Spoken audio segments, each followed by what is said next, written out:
It is Father's Day, and I have an idea.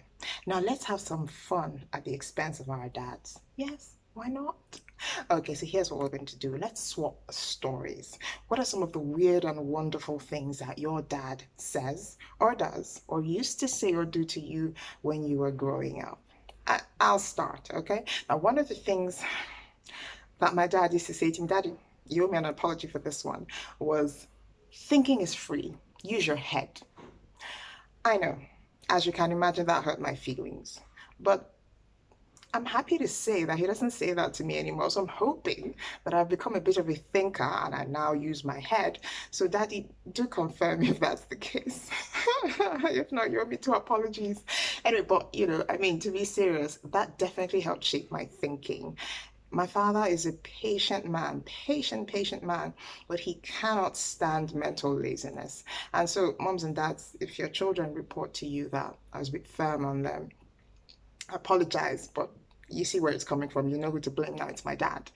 Okay, but I mean, it's not all bad, even though that really isn't bad, is it? But anyway, my dad is a major contributor to my journey as a writer. And I'm going to tell you how. Parents, this might be something you can use with your children as well.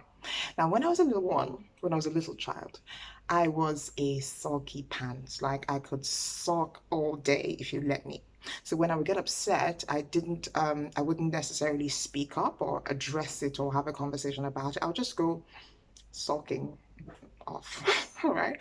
And so my dad would try to get me to speak. What's going on? What's the matter? What's upset you? What can we do about it? And I wouldn't be willing to speak.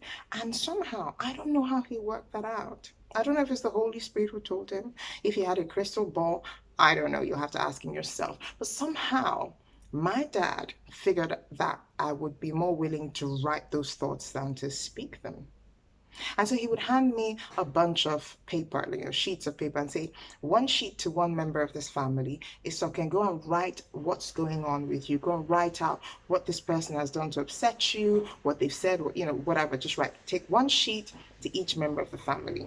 I mean, take one sheet for each member, not to them. So write out what's going on with you relative to that person. And I would write up a storm. I know. I know. I hope he didn't show those things to my mom though. I bet he did. Anyway, so I would do that. So not only did he key into the fact that I loved to write, or I was willing to, because I was quite young at the time, willing to write, but he encouraged that writing. He encouraged me to write. He encouraged me to connect writing with pouring out my deepest thoughts or being the space where I could be vulnerable and comfortable. And Daddy, I'm gonna say a special thank you for that because I mean, only God knows what I'd have been doing. Maybe I'd have been a builder if I weren't doing this. But anyway, thank you, Daddy. Thank you for helping me discover my love for writing. Okay. So yeah, so swap stories with me. Tell me what your dad did or does, said or says. Let's laugh a little at their expense, okay? And daddies, we know that while you're pretending not to be watching this or listening to this or reading our comments, we know that you will be in the comments. It's fine. We love you. It's Father's Day, okay? Anything you do works today. Happy Father's Day, Daddy. Happy Father's Day to all our dads all over the world.